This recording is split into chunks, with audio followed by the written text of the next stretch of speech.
ხვიჩას კოსმიური მატჩი ასტონ ვილას წინააღმდეგ. კვარა გავს თანოს, რომელიც უსასრულობის ქვებს აგროვებს და ნელ-ნელა სულ უფრო სრულყოფილი ხდება. კვარაცხელია ყოველ მომდევნო დიდ შეხვედრაში სულ უფრო მრავალფეროვანი და დაუნდობელია. სად გადის ხვიჩას შესაძლებლობების ზღვარი?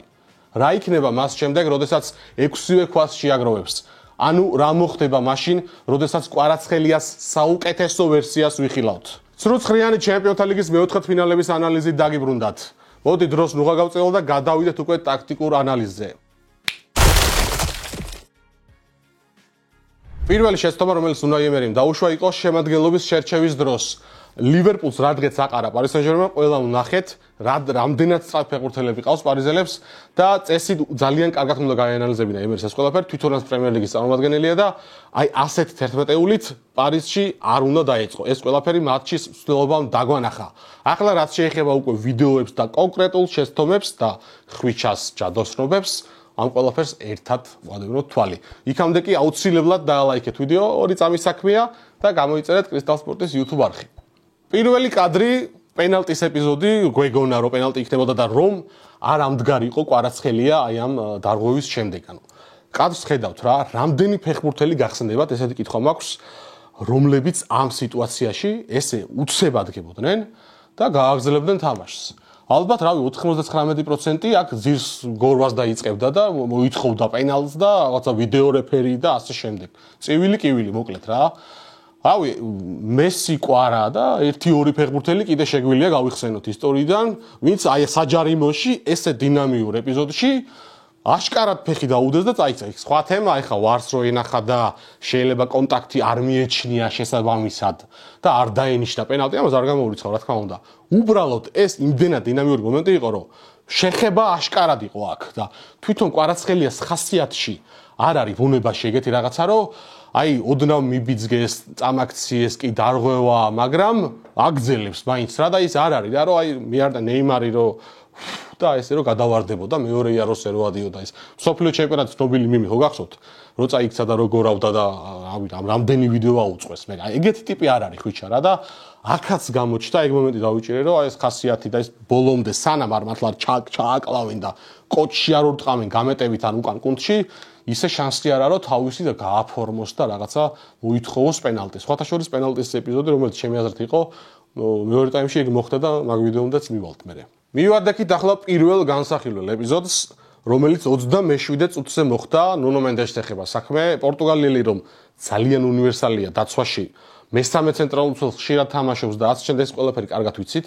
ასევე იპარება და წინ ცხრიანის მოვალეობასაც ითვისებს, გოლებიც გააქვს და ამ შემთხვევაში კარგად დააკვირდით კადრს რა მოხდა, რა უბრალოდ შეხედეთ მენდეშზე ბოლოს ვიტყვი.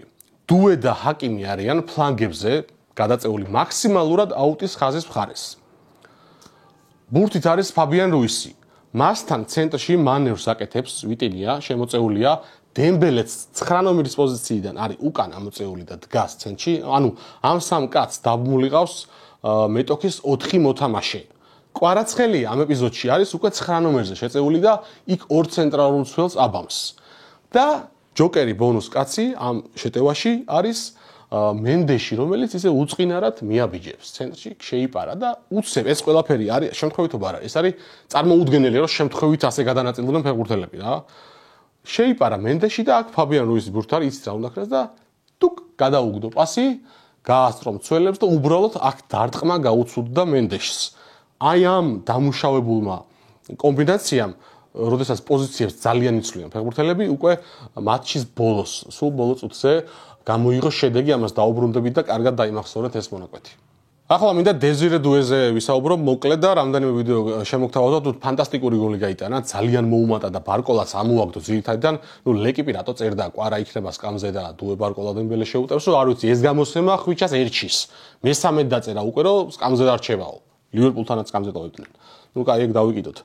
ამ შემთხვევაში დუემ ჯადოსნური გოლის შემდეგ, ანუ გაეხსნა ახალგაზრდა ბიჭია 19-ის სისხლი უდუხს, გამოცდილება ცოტათი აკლია და რაღაც მომენტებში ზედმეტად თავის თავზე აიღო და ამ ეპიზოდს დააკვირდით, საჯარიმოდან გადმომარნილი ბურთი აქ მიიღო და უბრალოდ აი მარტივად კვარაცხელია მარცხნივ ძალიან მაგრად ეხსნება და პატარა შეყოლებული პასი რა, მარცხენა მცველებს რო გააყოლებენ, შემდეგ გამჭოლ გადაცემაზე. აქ დააკვირდით, უბრალოდ ეს იყო, არ ვიცი, სადღაც მინიმუმ 80%-ით საგოლე. სამწუხაროდ თავის თავზე იყო დაარტყა აცილა. მეორე ეპიზოდი იყო ასეთი, იქ საერთოდ არ ვიცი. დემბელე ალბათ გაუბრაზდა მატჩის შემდეგ სავარაუდოდ. ძალიან მაგარი ფინტი გააკეთა, ზიდანი ცენტრში დატრიალდა, შეიჭრა საჯარიმოში და აქ დავასტოპოთ დემბელე დგას თითქმის მარტო, მცველს პოზიცია მაგრად მოუგო და უბრალოდ გაუგოროს უნდა რა და ერთ შეხებით იქ თუ საოცრებას ჩაიდენდა ემილიანო მარტინესი, ეგ სხვა თემაა. მაგრამ ერთ-ერთზე დასატყმელზე ტოვებდა, პოტენციური ასისტი იყო. აქაც თავის თავზე იყო და მომენტი გააფუჭა. ანუ ასეთი მონაკვეთები ნელ-ნელა უფრო უნდა გამორიცხონ. ნელ-ნელა რაღაც, ფაქტიურად ნახევარფინალში გავიდნენ უკვე ძალიან დიდი შანსი აქვს და იქ არსენალიან რეალი დახვდება და ეგეთი ხელიდან გაშვებული მომენტები ძალიან დიდ პრობლემებს შეუქმნის სამომავლოდ პარის სენ-ჟერმენს. ახლა უფრო დეტალებში მინდა გადავიდე ხვიჩა კვარაცხელიაზე და რა შუაში არის პლატინი, ანრი, უნაი ემერი პრემიერლიგა და კვარაცხელია ერთმანეთთან, ხო? ცოტა დამაბნევლად ჟღერს. აი ახლა მივყვეთ ნელ-ნელა ყველაფერს მარტივად აგიხსნით. მატჩის შემდეგ კითხვა დაუსვეს ლუის ენრიკეს კვარაცხელიას დრიბლინგის შესახებ და ზოგადად ხვიჩას ფენომენის შესახებ, რა, რომ იქ ბურთს არასდროს უყურებს, ყოველთვის მეკარეს უყურებს, თორსა კარზე მიდის დრიბლინგის დროს და შემდეგ და ენრიკემ აი ასეთი რაღაცა თქვა, რამაც ძალიან გამახარა, გაგვახარა ყველა სიამაყის გზნობით აგვავსო და საინტერესო პროფილით დაგვანახა ეს ყველაფერი და რატომ იყიდა ენრიკემ კვარაცხელია ეს კიდე უფრო ნათელი გახადა. ხვიჩა ძალიან უნივერსალია. მისი ყიდვა 2023 წელს მას შემდეგ გვინდოდა, რაც აქ მოვედი. ის თავის თავში მოიაზრებს ყველაფერს, რაც ჩვენს პროექტშია. ესენია: ახალგაზრდობა, ბურთთან მუშაობის ხარისხი, ბურთის გარეშე კარგი დაცვითი უნარები და ძალიან მაღალი დონის ფიზიკური ფორმა. მას ძლიერი მენტალიტეტი და დიდი გამოცდილება აქვს. საუკეთესო ფეხბურთელის ჯილდო მიიღო და შეიძლებოდა ის ლივერპულთან შეხვედრაშიც მიეღო. გარდა იმისა, რომ ზედმეტად პრაგმატული და ნელი შემადგენლობა შეარჩია უნაი ემერიმ, მისი მეორე დიდი შეცდომა მდგომარეობდა იმაში, რომ კვარაცხელიას შესაბამისი ყურადღება არ დაუთმო ტაქტიკურად. და რომ არ დაუთმო და ვერ დაუთმო, ეს ამაში გარკვეულწილად არის პრემიერლიგა და ინგლისური ფეხბურთი დამნაშავე. და რატომ ეხა რა? ზოგადად ინგლისის პრემიერლიგაზე მოკლე რაღაცა მინდა თქვა. მიშელ პლატინიმ, როდესაც ტიერი ანრი მოქმედი ფეხბურთელი იყო, პრაიმში იყო თავის კარიერის პიკში და ასე ოქროს ბურთზე იკაჩებოდა და მთელი ამბავი, ასეთი რაღაცა თქვა, რომ გააკრიტიკა რა თანამემამულე. თუ უნდა ფეხბურთელს და ზოგადად ანრი იგულისხმა, რომ ტოპ დონეს მიაღწიოს და უდიდესებში, ანუ ლეგენდებში ჩაეწეროს, მან აუცილებლად უნდა ითამაშოს სერია A და ლა ლიგა. ან რომელიმეო რა. და ანრი პრემიერლიგაში ფრინავდა, იყო შეუჩერებელი იმ წლებში. და პლატინი გამოვიდა და ფრანკ ფეხბურთელს ესეთი რაღაცა თქვა, ბევრმა ვერ გაიგო ეგ და მე ანრი მოგვიანებით გადავიდა ლა ლიგაში და იქ ჩემპიონთა ლიგა მოიგო და ასე შემდეგ. ეს მდგომარეობს იმაში, რომ პრემიერლიგაში შემტევი ფეხბურთელისთვის, რომელიც ანუ ტოპად ითვლება, კანტონა, ჯორჯ ბესტი, კრიშტიანო და ესეთი ლეველის ხალხი რო ავიღოთ რა, ამ ფეხბურთელებისთვის გაცილებით ადვილი სათამაშო არის პრემიერლიგა და ეგ ფეხბურთელებსაც ხშირად უთქვამთ რა. ლა ლიგაში მოთხოვნა არის ტექნიკური ძალიან დიდი და შეიძლება შენ ბევრი ვერ გააკვირვო შენი ტექნიკით იქ. იმიტომ რომ ყველა ტექნიკურია და სერია A-ში პერსონალური მეურვეობის სკოლა არის, ანუ ხელოვნების დონეზე აქვს დაყვანილი რა. და ეს ყველაფერი, ანუ პლატინიმ იმიტომ თქვა, რომ თვითონ ჯერ ხო იუვენტუსში თამაშობდა და ეს ყველაფერი იცოდა მარადონას დროიდან დღემდე ეგრე არის.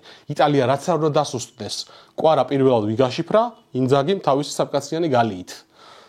სულელები ხო არ არის, რომ სამი კაცი დაძდებდა კვარაცხელიას მთელი თამაში. იცოდნენ, რასაც წარმოადგენდა. აბა ეხა ფეხებზე კიდე აქვს ნერეში და პოლიტანო. მადრიდის რეალის კი, როდესაც შეხვდა რუდი გარსიას საკმაოდ სუსტ ნაპოლის. რა გააკეთა ანჩელოტიმ? ფედე ვალვერდე, კარვახალი და რუდიგერი დაუყენა ხვიჩას. რა ფეხბურთელები ჩამოთვალე. თან მადრიდის რეალმა სანტიაგო ბერნაბეუზე. ეგეც ჰქონდათ სრულხმიანში განხილული ვიდეოებიც არის, აგერ ფოტოსაც ხედავთ, ეხლა რომ ეს ასე იყო. ანუ ესპანეთში და იტალიაში იციან, როგორ ითამაშონ ზონური დაცვა, პერსონალური, ცოტა ანტი ფეხბურთისკენ წაიყვანონ და ფეხბურთელი მოგუდონ, ესე თქვა, რო იტყვიან და პრემიერლიგაში, პრემიერლიგის გუნდები, ანუ სიტი, მანჩესტერი, ლივერპული, ასტონ ვილაც, ანუ ამას არ აკეთებს. მახსოვს მე, როდესაც კრიშტიანო ფრინავდა და ძალიან უკვე ტოპი იყო და უმატებდა და ოქროს ბურთზე გაიწია, რავი, ჩელსის რო ხდებოდა, ყველაზე პრაგმატიკული ხო ჩელსი არის მოურენიოს მისვლის დღიდან. ეშლი კოული ედგა მარტო რა. ხალხი ელოდებოდა რომ რონალდო vs კოულის ჯახი ეხილა. იქ ვიღაცა გადავიდა და SCN-მა ჩაჩეხა და 4 კაცი გაიგე, არ იყო ეგრე რა. ახლაც ესეა. ფორმალურად რამდენჯერმე კი გადავიდნენ კვარაზე იქ ორი კაცი ასწავლა მორგან როჯერსმა ეხლა კვარაცხელია როგორ უნდა დააზღვიოს დაცვაში და ბურთს წართვას ძალიან სასაცილოა რა. კი ნახევარმცველია და თლად გარემარბი არ არის ნეიმარი და რობენი შემტევი ვინგერიაო ვერ ვიტყვით. მაგრამ ანუ ფედე ვალვერდეს მსგავსად და რავი ბარელა ან ჩალხანოღლუ რო დაზღვევაზე გადადის და დაცვით სკილები რო აქვს ეგეთი ფეხბურთელი არ არის და ზოგადად არ ყავთ პრემიერ ლიგის გუნდებს ეგეთი ნახევარმცველი ბერნარდო სილვაც მაგალითად რო ჩავიდეს უკან ხვიჩასტნაირ ან ვინისიუსნაირ ვინგერს ან ვერაფერს ვერ უზამს რა. ანუ ინგლისელები ამას არ თამაშობენ და კვარაცხელიასთვის გაცილებით მარტივი იქნება ჩემი აზრით ამას 2 წლის წინაც ვიძახდი თუ გადავა პრემიერ ლიგის გრანდში როდესმე იქ სამჯერ მეტად იფრენს ვიდრე ამ დაბეჭავებულ სერიაში დაფრინავდა რა. ეს ჩემი პერსონალური მოსაზრება, სუბიექტური, საბედნიეროდ აგერ პლატინიც ასე ფიქრობს და რა თქვენ რას ფიქრობთ, საინტერესო იქნება თქვენი კომენტარები ამ ყველაფერთან დაკავშირებით, რომ დააფიქსიროთ ვიდეოს ქვემოთ. და ნუ მეტი კეში დაუყენა ინდივიდუალურად ემერიმ და რა დღეშიც ჩააგდო, კეში ყველა ვნახეთ, ეგრევე ყვითელი ბარათია კი და იქ ფიზიკური თავძალა რამდენჯერმე მოუგო, ანუ ძალიან საწოდავად გამოიყურებოდა კეში რა, რომ ხვიჩას რო ვერ გააჩერებდა, ძალიან მარტივი მისახვედრი იყო ეგ. მერე შეცვალა შესვენებაზე აქსელ დისასი შეიყვარა ჯიგარი, რომელიც ცენტრალური ცველია, ბარჟული გადაწია, იმიტომ რომ დაცვაში ცოტა ისეთი ტიპია რა, ფიზიკურად პოზიციურად კარგი ფეხბურთელია, მაგრამ ისეთი აღნაგობა აქვს, რომ ხვიჩასნაირ ვინგერს ეგ ვერ დაიჭერს და გოლის მომენტში ნუ რაც უკნა ხედავთ აქაც პირველი რაც გამახსენდა იყო მესი ბოატენგის ის მოჭრილი მორივით გადატეხაო, აი ეგ ეპიზოდი იყო, ეს რო ჩაურტყა, ძრომოძრაობა რო გაუკეთა, თვალ გამიცოცხლა ეგ გოლი თვალწინ ძალიან გავდა, უბრალოდ არ წაქცეულა, არ მოსვა ერთი რა, დისას თორე მოძრაობა ძალიან გავდა. და რა ვიცი, კვარაცხელიამ რაც ითამაშა ამ თამაში, ნელ-ნელა შესავალი ასეთი, სწორედ ამიტომ ქონდა ვიდეოს რა, ნელ-ნელა ძალიან საშიში ხდება და ლუის ენრიკეს ყოველ მატჩის მომდევნო პრესკონფერენციას ყურადღებით ჩაუჯექით ხოლმე, კრისტალსბორგზე სულდებთ მაგას. ძალიან საინტერესოდ შლის კვარაცხელიას ფენომენს ტაქტიკური თვალსაზრისით ენრიკე. ახლა ისევ ორი წამის საქმე, დაალაიქეთ აუცილებლად დღევანდელი ვიდეო, მაქსიმალურად ბევრი ლაიქს ავიყვანოთ, დაწერეთ კომენტარები და გამოიწერეთ კრისტალ სპორტის YouTube არხი.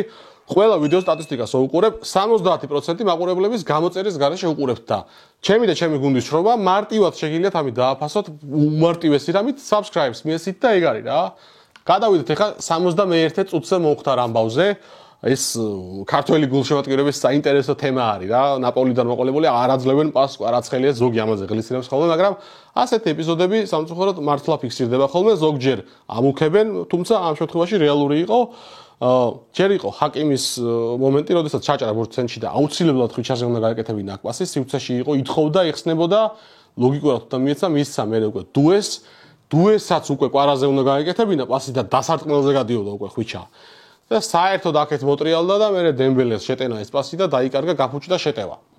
აქთან 2-1 იყო და მესამე ბურთი პირიქით ჭირდებოდა გუნდს და ანუ აქ ვერ დაინახას, ვერ დავაბრალებ ფეხბურთელებს, იმიტომ რომ ისინი გაშლილი ეპიზოდი იყო და დიდი სივრცე იყო, რომ წარმოუდგენელია რომ ვერ შეამჩნიო, ანუ უსინათლო უნდა იყო მაშინ რა. ხდება რაღაც ეგეთი პატარა მომენტები, ნელა ხვეწენ, მაგრამ არის რა, რომ ანუ არ მისცა აშკარად რა და ხვიჩას ეს ხელების შლა და ისა მომეცი ესე რო შევა, შეიმჩნევა რეპორტაჟის დროსაც აშკარად და ამას თუ გამოასწორებენ ძალიან მადლიერი ვიქნები მე პირადად, იმიტომ რომ კვარაცხელია, მოდი გულზე ხელი დავიდოთ, ასეთ სიტუაციებში 100-დან 99 ჯერ და ალბათ 100 ჯერაც უეჭველი პასს მიცემს გუნდს, რა და პასი არენანება და არ გამოსდისო ვერ ვიტყვით რა, უეჭველი მიცემს თანაგუნდს და ძალიან ბევრი ჯერაც გაუკეთებია ეგეც პასი. ნუ დაცვაში რო კვარაცხელია ფენომენია და ლუის ენრიკე აქებს და ეგ ძალიან მარტივი გადაღეჭილი მომენტია, ამიტომ ბევრი ვიდეო ამას დღეს არ მექნება, ლივერპულთან კი მქონდა, რაშფორდს რო დაუდგა დაცვაში და არ მისცა მოტყუების საშუალება, რო ყველაფერი ვნახე და 77 წუთზე პენალტის ეპიზოდი ვახსენე რა. ამ მომენტში უბრალოდ იგებდა პარის სენ-ჟერმენი და საერთოდ არ მიიჩნია საჭიროდ რომ მომენტი ენახათ. კაც მინდა დააკვირდეთ რა, დემბელემ გადაუგდო ძალიან მაგრად ხვიჩას და დინამიკაში აშკარად ჩანს რომ ცველსაც ჯაბნის ისტრაფეში და ბურთზე მიდის რა. ანუ ეპიზოდი ისეთ იქნებოდა რომ ან დაასწრებდა ემილიანო მარტინეს, ან შეასწრებოდნენ ერთმანეთს რა. ეს არ იყო რომ ვერ ეწევა და გაატარა საჭმე ეპიზოდი რახან შორს იყო. ნამდვილად არ იყო ეგრე და აქ ტანი რო არ ჩაუდგამს. პაუტორეს ზაგენ ხედავთ ფოტოებიდანაც ეს იყო რა ხელი გაწია იდაყვი ლამის კისერში აქ გულკერდის არეში ჩაარტყა და წააქცია. ეს იყო ბლოკი იდაყვით. რავი, ეს ჯარიმა არის და 1-1 რო ყოფილიყო, ან 0-1 დადებდნენ აქ პენალტს. ნუ ბევრი ხა არ გავახუროთ ამაზე, უბრალოდ მინდოდა მეთქვა, გავიაროთ ეს ეპიზოდი და ბოლო მომენტი გოლის ეპიზოდი ვენდეშის წეღან დაკვირდი დაიმახსოვრეთ თქო ეს მომენტი და აქაც იგივე მანევრი არის, თითქმის დამთავრებულია შეხვედრა. კვარაცხელია ცენტრში არის ჩამოწეული, არეულია კვლავ განლაგება ფეხბურთელების, ვინც არ არის კაცშვილმა არ იცის, ხვიჩა ითხოვს ბურთს მოედნის ცენტრში, იღებს გააყოლა დემბელეს და აქ შეიპარა ისევ 9 ნომრის პოზიციაზე კვლავ მენდეში და ამჯერად ყველაფერი გამოვიდა, ნუ ფენომენალურად შეასრულა დაცვაში თავის შეცდომა გოლის ეპიზოდში გამოასწორა და რავი, ძალიან მაგარი მატჩი შემოგთავაზა მორიგი და ეს ასეთი მრავალფეროვნება და ყველაფერი ამ გუნდს ძალიან საინტერესოს და სახიფათოს ხდის და ჩემი აზრით რაც ნასერ ალ-ხელაიფიმ ეს გუნდი იყიდა, თამამად ვიცახი რომ ყველაზე ძლიერი და საინტერესო პარი სენ-ჟერმენი მივიღეთ. მე მგონი რომ მაკეთკენ მიდის ყველაფერი, იმიტომ რომ ზლატანი და მესი და ვინ აღარ ყავდათ რა, მბაპე და რა ვიცი. ამდენი ვარსკვლავი იყო, მაგრამ ასე დალაგებულ, გააზრებულ და სწრაფ ფეხბურთს ეს გუნდი აქამდე ვერასდროს თამაშობდა. გადავედით უკვე დარჩენილ გუნდებზე, ვინ რა ხდა და მოკლედ გავიაროთ, უეჭველი უნდა შევეხო, ბევრი კომენტარი იყო ამის შესახებ, მოდი ინტერი ბაიერნი დავიწყებ. ინძაგიმ კიდევ ერთხელ ანახა რადონის ტაქტიკოსი არის და ძალიან სახიფათო არის ინტერი და მე პირადად ყველაზე მეტად მეშინია ინტერთან 2 მატჩიანი დაპირისპირების ნახევარფინალში. და ნუ ისიც უნდა ითქვას, რომ მიუხედავად იმისა, რომ ფენომენალური გოლი გაიტანა ლაუტარომ და ჯადოსნური შეტევა იყო და ასე შემდეგ, დააჯავრეს ტაქტიკურად ბაიერნს ჰქონდა დიდი დანაკლისი, არ იყო ნოიერი, არ იყო კომანი, არ იყო დევისი, არ იყო მუსიალა, მთავარი კაცი, უპამეკანოს არ იყო, ანხელა დანაკლისის ფონზე თან ეს ბაიერნი მაგარი მორყეული არის ამ სეზონში ბარსამ რაღაც ჩააგდო. ამხელა დანაკლისით ესეთ ფორმაში მყოფი ინტერთან მომენტებიც უნახეთ, მოხელვა კიდე ძალიან ბევრი მომენტი შეუქმნა, კეინს უეჭველი გასატანი მომენტები ჰქონდა და მოკლედ ვერ უბრუნდებიან სამწუხაროდ ფეხბურთელები განმეორებით შეხვედრაში ალბათ სან-სიროზე სასწაული უნდა მოახდინოს ბაიერნმა, რომ ეს ინტერი გააგდოს. რაც შეეხება არსენალი რეალს, მე პირადად შოკირებული ვიყავი ამ შედეგით. მეგონა რომ რაღაც 2-1-ს გაუწურავდა არსენალი და მოუგებდა, მაგრამ მე ნუ ბერნაბეუზე ტრადიციულად მაგია ჩაირთვებოდა რეალის. ჩემპიონთა ლიგური, მაგრამ დეკლან რაისი ფიქრობდა სხვანაირად, ჯუნინიო პერნამბუკანომ ჩაბანა ალბათ ბავშვობაში, სავარაუდოდ და არ ვიცი, მე ესეთი ჯარიმა ერთიც კი ძალიან დიდი ხნის წინ მაქვს ნახე და 2-1 შეხვედრაში პირველად მოხდა და ოპერატორმა ძალიან სწორი გადასვლა გააკეთა რა, კადრში რობერტო კარლოსი ესწრებოდა შეხვედრას ტრიბუნაზე და ეგრევე ანახა რომ ის საფრანგეთთან მოჭრილი გოლი გაგვახსენდა ყველას რა, ისე დაატრიალა ბურთი და ტაქტიკურად ძალიან მაგრად ათამაშებს არტეტა გუნდა არსენალი, მეგონი ცალკე რაღაცა ცოტა მეტ დროს იმსახურებს რუსხრენში რომ მიუძღვნათ რა. იმდენად ამხელა დანაკლისის ფონზე რეალსაც დანაკლისი ჰქონდა არსენალსაც, მაგრამ ტაქტიკურად არტეტამ ბევრად საინტერესოდ ითამაშა და ჯამში 1-1-ზე რო შევადაროთ არსენალს და რეალის ფეხბურთელები 12-13 კილომეტრით მეტი ირბინეს არსენალის მოთამაშეებმა, ანუ სიგიჟე არის იმდენად მეტი ირბინა ერთმა გუნდმა მეორეზე. არ უნდა ხდებოდეს ეს ასეთ დონეზე და ანჩელოტიმ პასუხისმგებლობას გრძნობოდა, ჩემი ბრალია და ჩვენი ბრალია აღნიშნა და რა და როგორ იქნება ვნახოთ, მე არ გავუსწრებ არაფრით არ შემთხვევაში მოვლენებს, არ ვიტყვი რომ რეალი გავარდა, ისეთები მოუტრიალებიათ მაგათ. მოდი მაინც დაველოდოთ რა მოხდება მადრიდში. და ანუ ბარსელონა დორტმუნდს რაც შეეხება, რა ვიცი. დორტმუნდს ისედაც გაჭირებულ დღეში არის, კიდე ზაბიძერი არ ყავდა და რავი. დანაკლისი იყო შლოტერბეკი დაენტრა მთავარი მცველი და ანუ გადაუარა ბარსელონა, გადაურბინა და ბარსელონაზე სლად ვისაუბრებ კლასიკოს ვიდეოში, ვიცი რომ ელოდებით ამას, პირდებით რომ კიდე მეტად გაგიშლით. უღალოდ ანუ ესე 4-0 მოუგო და ფლიკის ბარსა გაანალიზე, ძალიან რთულია ეხა რა. ჩვეულებრივი ის იყო, ლეგანესი იყო რა. ლეგანესი კიდე უფრო კარგად დაუდგა წელს ბარსას. ხო, ნუ მე ალბათ ნახევარფინალი ბარსელონა ინტერი გამოიკვეთა და იქეთ დიდი იმედი მაქვს რომ პარი სენ-ჟერმენი გავა და არსენალს აქვს მეტი შანსი. მოკლედ თქვენ რას ფიქრობთ ამ ყველაფერზე, გუნდებზე, ფავორიტებზე, ვინ გონიათ? ნახევარფინალურ წყვილები აუცილებლად დაწერეთ კომენტარებში, როგორ დაჯდება და სასურველი ფინალი დაწერეთ აუცილებლად. კომენტარში ყველა ვარიანტში უნდა ქნათ, ეგ ამბავი. გათამაშებაც აქ არის კვლავ ჩვენთანაა. მოდი ამჯერად 2000 მაგრად 3000 ლაიქზე ავიდეთ და როგორც კი 3-ზე ავალთ, ეგრევე ჩაირთვება გათამაშება და 20 თქვენგანი მოიგებს ნებისმიერი კლუბის, ნაკრების ძველი, ახალი, რეტრო სულერთია მაისურს, რომელსაც თქვენ მოისურვებთ. ჩვენი პარტნიორი არის რეტრო სახლი, როგორც მოგეხსენებათ, დიდი ხანია უკვე და ხედავთ კადრში ძალიან მაგარი მაისურების მოგება შეგიძლიათ, უმარტივესია წესები. უნდა ავიდეთ 3000 ლაიქზე, დაწეროთ კომენტარები დღევანდელ თემებთან დაკავშირებით და შემდეგ მე დავჯდები და 20 თქვენგანს ამოვარჩევ და და მოგივათ კრისტალ სპორტის სახელით, შეტყობინებმა რომ თქვენ გახდით გამარჯვებული. დრო გაქვთ მომდევნო ვიდეომდე, რომელიც იქეთა კვირაში განმეორებითი მატჩების შემდეგ დაიდება. მოკლედ წესები არის უმარტივესი 3000 ლაიქს ავდივართ და ეგ არის. და როგორც წინა ვიდეოში გითხარით, ამჯერადაც თქვენი თანადგომა მჭირდება ახალ პროექტს ვიწყებთ, მე და ჩემი გუნდი. აპრილის ბოლოს დაიდება კონტრშეტევის ახალი გადაცემის პირველი ვიდეო. ქართულ ფეხბურთს ლეგიონერებს ახალგაზრდას მოკლედ ძალიან საინტერესო თემებს ეხება და უეჭველი ვიცი რომ გაგიწორდება და ასე რომ თქვენს თანადგომას ველოდები მალე რამდენიმე დღეში პირველი თიზერიც დაიდება და აბა თქვენი იმედი მაქვს როგორც ცრუცხრიანს უდგახართ გვერდში და ერთად ვახურებთ დღემდე აი ეგრე ჭირდება კონტრშეტევასაც დახმარება მოკლედ დიდი მადლობა ყურადღებისთვის ზუსტად ერთ კვირაში ცრუცხრიანი მორიგი ანალიზით ჩემპიონთა ლიგის განმეორებითი მატჩებით დაგიბრუნდებათ აბა დროებით